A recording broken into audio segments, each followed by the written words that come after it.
Hello and welcome to all of you MST academy में एक बार फिर आप सभी का स्वागत है। मैं हूं निशांत कोरी और आज आप लोगों के लिए लेके आया हूं कुछ current affair and world affair से रिलेटेड कुछ बहुत इंपॉर्टेंट क्वेश्चन है। तो चलिए स्टार्ट करते हैं आज के पहले क्वेश्चन से। क्वेश्चन बहुत इंपॉर्टेंट है, इसको नोट डाउन करिएगा। जो भी मैं बताते जा रहा हूँ उसको आप लिखते जाइएगा, जिससे आपको पढ़ने में आसानी होगी। तो देखिए, पहला क्वेश्चन ये बोल रहा है कि लाइफ इन मिनिएचर की शुरुआत किसने की थी। लाइफ इन मिनिएचर ये एक परियोजना है ना। इसकी शुरुआत किसने की थी? इसका ऑप्शन है ऑप्शन पहला वाला, प्रहलाद सिंह। ठीक है, ऑप्शन कौन सा है? प्रहलाद सिंह पटेल। इनका पूरा नाम क्या है? प्रहलाद सिंह पटेल। अब हुआ क्या, ये क्या था, ये कौन है एक्चुअल में? प्रहलाद सिंह पटेल कौन है? ये केंद्रीय संस्कृति एवं पर्यटन राज्य मंत्री हैं। कौन है? केंद्रीय संस्कृति एवं पर्यटन राज्य मंत्री प्रहलाद सिंह पटेल हैं। इन्होंने क्या किया, 22 अक्टूबर को 2020 की बात है ना, 22 अक्टूबर 2020 को वीडियो कॉन्फ्रेंसिंग के माध्यम से क्या किया था, लाइफ इन मिनिएचर परियोजना को लॉन्च किया था। ठीक है, यह परियोजना क्या करेगी, राष्ट्रीय संग्रहालय, नेशनल म्यूजियम जो होते हैं न्यू दिल्ली, संस्कृति मंत्रालय और गूगल आर्ट्स एंड कल्चर के बीच एक सहयोग प्रदान करेगी। ठीक है, तो इसके परियोजना के अंतर्गत होगा क्या, है ना, ये परियोजना बनाई क्यों गई है? तो लाइफ इन मिनिएचर परियोजना के अंतर्गत क्या होगा, राष्ट्रीय संग्रहालय के विभिन्न, है ना, लघु चित्रों को, मतलब छोटे चित्र बड़े चित्र जो भी हों, है ना, पेंटिंग्स, उनको दुनिया भर के लोगों द्वारा गूगल आर्ट्स एंड कल्चर पर ऑनलाइन देखा जा सकेगा। इसका मेन उद्देश्य क्या है, जो लघु चित्र होंगे उसको दुनिया के लोगों को अगर देखना हो तो किस में जाकर देखेंगे, गूगल आर्ट्स एंड कल्चर पर ऑनलाइन जाके देख सकेंगे। तो इसका उद्देश्य क्या है, परिजनों का उद्देश्य कि भाई जो भी चित्र हैं उसको दुनिया के लोग देख सकें। तो इसकी शुरुआत किसने की थी? इसकी शुरुआत की थी प्रहलाद सिंह पटेल, जो कि आपका आंसर हो जाएगा। ठीक है, इसको नोट डाउन कर लीजिएगा बहुत अच्छे से। देखिए सेकंड क्वेश्चन क्या बोल रहा है। सेकंड क्वेश्चन बोल रहा है कि रक्षा मंत्री राजनाथ सिंह ने किसे स्वदेशी रक्षा उद्योग की सुविधा के लिए एक नए खरीद की मंजूरी दी है? तो देखिए, रक्षा से संबंधित है कहने का मतलब भाई ये डीआरडीओ को ही दिया होगा, है ना। एचयूएल भी एरोनॉटिकल लिमिटेड है ना, हिंदुस्तान एरोनॉटिकल लिमिटेड। तो इसका आंसर पहले मैं बता देता हूँ, इसका आंसर होगा डीआरडीओ, है ना। डीआरडीओ को क्या है, प्रोक्योरमेंट मैनुअल के थ्रू इनको क्या दिया गया है, मंजूरी दी गई है। अब देखिए हुआ क्या है, रक्षा मंत्री राजनाथ सिंह ने क्या किया है, स्वदेशी रक्षा उद्योग की सुविधा के लिए अनुसंधान और विकास गतिविधि में भारतीय उद्योगों की भागीदारी को प्रोत्साहित करने के लिए रक्षा अनुसंधान और विकास संगठन, मतलब डीआरडीओ, रक्षा अनुसंधान और विकास संगठन, है ना, डीआरडीओ के लिए एक नई खरीद मैनुअल की सुविधा मिली है, इनको मंजूरी दी गई है। ठीक है ना। तो इसके थ्रू क्या होगा, जो नया डीआरडीओ प्रोक्योरमेंट मैनुअल प्रक्रिया है ना, उसको सरल बनाने और डिजाइन और डेवलपमेंट गतिविधियों और उनकी भागीदारी को सुरक्षित करने के लिए, मतलब सुनिश्चित करने के लिए स्वदेशी रक्षा उद्योग की सुविधा प्रदान करेगा। ठीक है ना। तो ये किसको मिला है, डीआरडीओ को मंजूरी मिली है। ठीक है ना, इसका आंसर हो जाता है ऑप्शन ए। सब नोट डाउन करते जाइएगा, थोड़ी सी लैंग्वेज टफ है, आपको थोड़ा समझ में भी नहीं आएगा। बस इतना याद रखिए कि भाई जो गतिविधि है, विकास की जो गतिविधि है उसको बढ़ाने के लिए, है ना, और भारतीय उद्योगों की भागीदारी को प्रोत्साहित करने के लिए डीआरडीओ को नई खरीद की मैनुअल मंजूरी दे दी गई है। ठीक है, चलिए आगे बढ़ते हैं नेक्स्ट क्वेश्चन में। नेक्स्ट क्वेश्चन बहुत इंपॉर्टेंट, वैसे सभी क्वेश्चन इंपॉर्टेंट लेके आया हूँ मैं आप लोगों के लिए। ये क्वेश्चन आई थिंक आपको कहीं और मिलेंगे। तो देखिए क्वेश्चन बोल रहा है कि न्याय कौशल नामक ई संसाधन केंद्र का उद्घाटन किसने किया है? ठीक है ना, ऑप्शन आपको दिया है नीना राय, मनोज मुकुंद, है ना, यतीश यादव, ए बोबड़े। तो इसका जो आंसर बन जाता है वो है ए बोबड़े। इनका पूरा नाम मैं आपको बता देता हूँ, शरद ए बोबड़े। ठीक है ना, ये भारत के कौन है, ये मुख्य न्यायाधीश हैं, है ना, चीफ जस्टिस ऑफ इंडिया है ए बोबड़े। ठीक है ना, इन्होंने क्या किया था, जो भारत के मुख्य न्यायाधीश हैं शरद ए बोबड़े ने 31 अक्टूबर 2020 को नागपुर में न्यायिक अधिकारी प्रशिक्षण संस्थान, नागपुर में क्या है, न्यायिक अधिकारी प्रशिक्षण संस्थान, के परिसर में नए कौशल नामक ई संसाधन केंद्र का उद्घाटन किया है। इसमें होगा क्या? इसमें होगा कि पहले तो ये भारत का ई रिसोर्स सेंटर है, पहला भारत का ये पहला क्या है, ई रिसोर्स सेंटर है। इसमें ई फाइलिंग, मामलों की ई सुनवाई, है ना, जैसी सुविधा होंगी।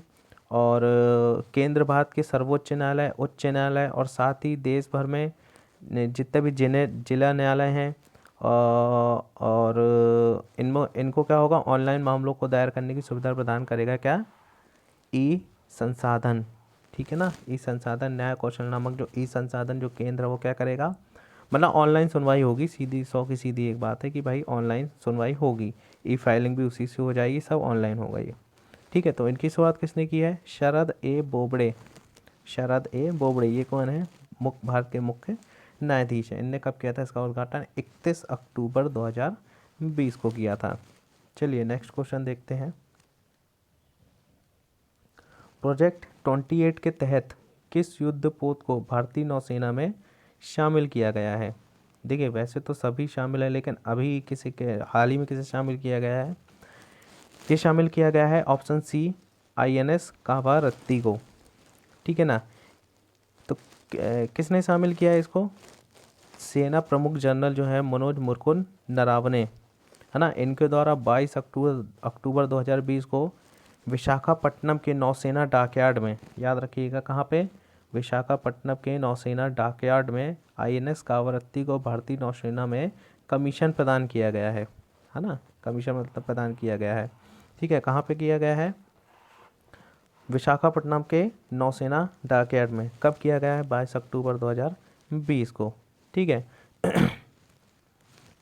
यह नौसेना के प्रोजेक्ट 28 का मतलब कामोर्ता क्लास, ऐसे समझ लीजिए, यह नौसेना के प्रोजेक्ट 28 का एंटी सबमरीन वॉरफेयर ASW का अंतिम पोत है, ये याद रखिएगा। ठीक है ना, अब देखिए 28 प्रोजेक्ट जो 28 था, है ना, उसको मंजूरी कब दी गई थी, 2003 में। ठीक है, 2003 में मंजूरी दी गई थी। और इस परियोजना के तहत अन्य 3 युद्धपोत भी शामिल किए गए थे, जैसा कि आप यहाँ पे देख रहे हैं, 3 कामोर्ता, किल्टान और कदमत। ठीक है, तो कामोर्ता जो है वो 2014 में किया गया था। कामोर्ता कब किया गया था, 2014 में शामिल किया गया था। और आपका किल्टान कब किया गया था, 2017 में, 2017 में किल्टान। और कदमत कब किया गया था, 2016 में शामिल किया गया था। आई थिंक आपको समझ में आया होगा, बहुत ही इंपॉर्टेंट क्वेश्चन है। इन सब के बारे में भी, ऑप्शन के बारे में जो बताया उसको लिख लीजिएगा। तो चलिए स्टार्ट करते हैं नेक्स्ट क्वेश्चन से। तो देखिए नेक्स्ट क्वेश्चन क्या बोल रहा है, बहुत इंपॉर्टेंट क्वेश्चन है। कितने भारतीय समुद्री तटों को international eco level blue flag का प्रमाण पत्र दिया गया है? ब्लू फ्लैग का मतलब क्या होता है, ब्लू फ्लैग का मतलब होता है स्वच्छ, है ना। तो इसमें कितने भारतीय समुद्री तट हैं, इसमें भारतीय समुद्री तट हैं 8। ठीक है ना, 8 कौन कौन से हैं मैं आपको बोल के बता देता हूँ। देखिए भारत के 8 समुद्री तटों को 11 अक्टूबर 2020 को प्रतिष्ठित international eco level blue flag प्रमाणन प्राप्त हुआ है। ये कौन कौन से हैं, देखिए पहला तो है शिवराजपुर, समुद्री तट की बात कर रहा हूँ। ठीक है, शिवराजपुर है जो कि कहाँ पे है, गुजरात में है। घोगला है, घोगला कहाँ पे है, दमन एवं दीव पे है। तीसरा है कासरकोद, ये कहाँ पे है, इसको पदुबिद्री भी कहते हैं, ये कर्नाटक में है। और इसके बाद चौथा है कप्पड़, कप्पड़ कहाँ पे है, केरल में है। इसके बाद है ऋषिकोंडा, ऋषिकोंडा कहाँ है, आंध्र प्रदेश में है। इसके बाद है स्वर्ण, स्वर्ण कहाँ पे है, उड़ीसा में है। इसके बाद है राधानगर, राधानगर कहाँ है, अंडमान एंड निकोबार द्वीप समूह में है। ठीक है, आई थिंक आपको समझ में आए होंगे। देखो ब्लू फ्लैग का प्रमाणन का मतलब क्या हुआ है, देखो ब्लू फ्लैग एक प्रमाणन है जो समुद्र तट, मरीन या स्थायी नौका विहार पर्यटक ऑपरेटर द्वारा प्राप्त किया जा सकता है। ठीक है, और एक इको लेवल के रूप में कार्य करता है। ठीक है, ब्लू फ्लैग जिसको मिल जाता है उसका मतलब ये होता है कि समुद्र तटों को दुनिया का सबसे साफ समुद्र तट माना जाता है, उसी को कह दिया जाता है, ब्लू फ्लैग दिया जाता है। ठीक है ना, तो किनके द्वारा ये अपन को मिलता है? ये जो समुद्र तट में जो मरीन है या स्थायी नौका विहार पर्यटन है, उनके ऑपरेटर द्वारा प्राप्त किया जाता है। ठीक है, कितने हैं अपने यहाँ? 8 हैं। एक बार और मैं दोहरा देता हूँ 8 कौन कौन से हैं। पहला है शिवराजपुर, गुजरात में है। घोघला दमन एवं द्वीप पे है। कासरकोद पदुबुद्री, ये कर्नाटक में है। कप्पड़ केरल में है। ऋषिकोंडा आंध्र प्रदेश में है। स्वर्ण उड़ीसा में है। राधानगर अंडमान निकोबार द्वीप समूह में पड़ता है आपका। चलिए नेक्स्ट क्वेश्चन देखते हैं। आंसर 8 है भाई इसका ना। फाओ की मतलब फाओ मतलब फूड एंड एग्रीकल्चर है ना ऑर्गेनाइजेशन। फाओ की 75वीं वर्षगांठ को चिन्हित करने के लिए भारत सरकार ने कितने मूल्य वर्ग का सिक्का जारी किया? अभी कई सिक्के जारी हुए हैं, 75 का भी हुआ है, 100 का भी हुआ है ना। बहुत से अभी सिक्के जारी हुए हैं। तो इसमें जो फाओ की 75वीं वर्षगांठ थी है ना,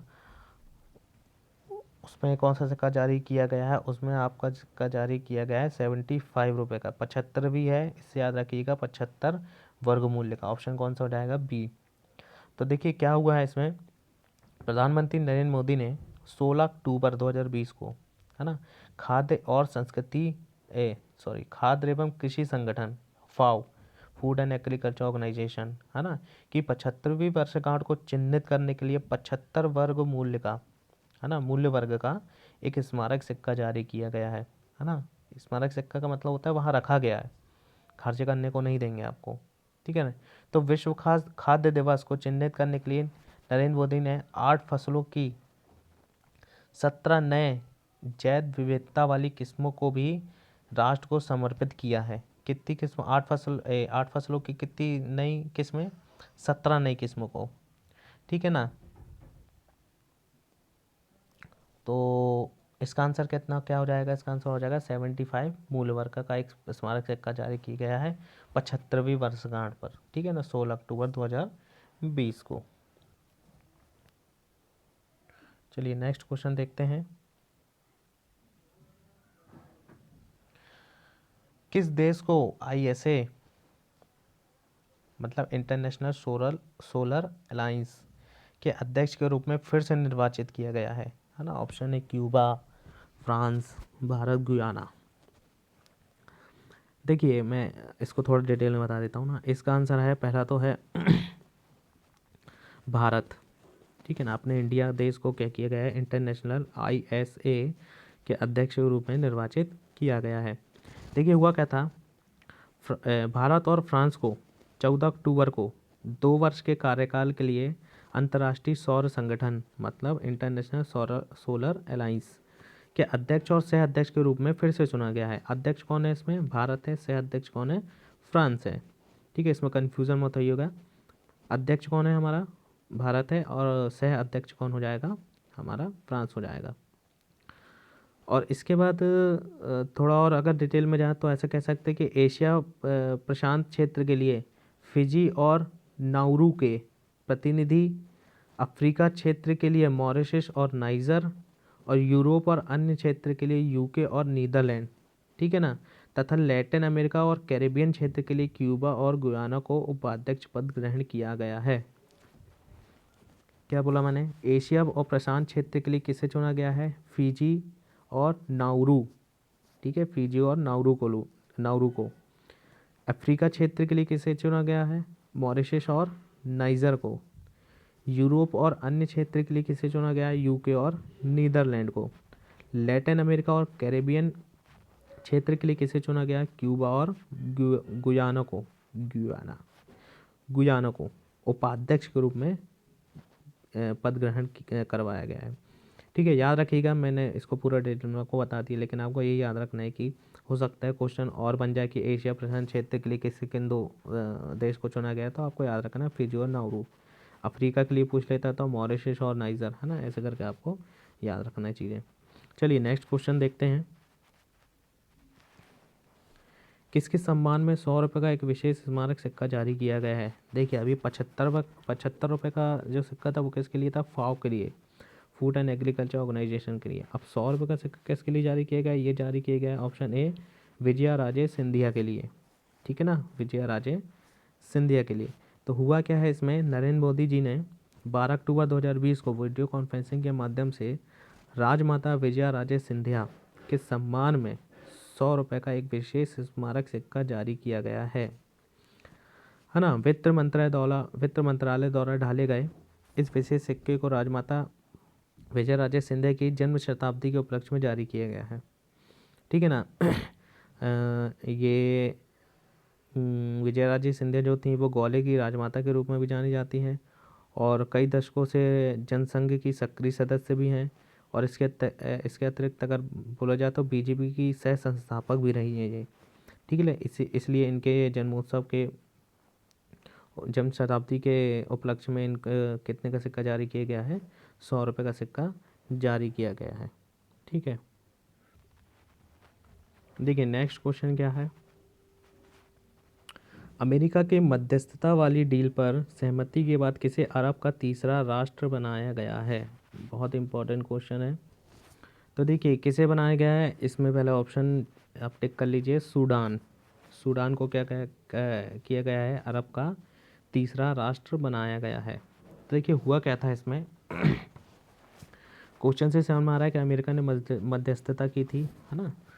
तो क्या हुआ था, इजराइल और सूडान ने, ठीक है, इजराइल और सूडान ने 23 अक्टूबर 2020 को अमेरिकी राष्ट्रपति डोनाल्ड ट्रंप की मध्यस्थता वाली एक डील के अंतर्गत संबंधों के सामान्य बनाने के लिए, है ना, कदम उठाने पर एक सहमति व्यक्त की थी, ठीक है ना।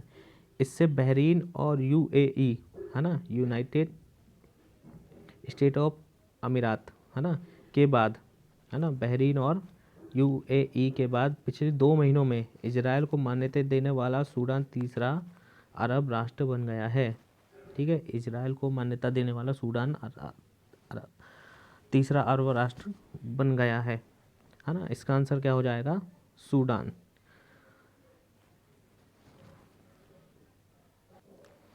आई थिंक आपको समझ में आया होगा इसमें हुआ क्या है।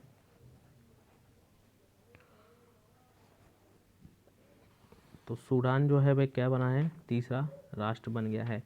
इसमें एक्चुअल में देखो क्या हुआ था कि इजराइल और सूडान दोनों ने क्या है, कृषि पर पहले प्रारंभिक फोकस किया, और इसके साथ आर्थिक और व्यापारिक संबंधों को खोलकर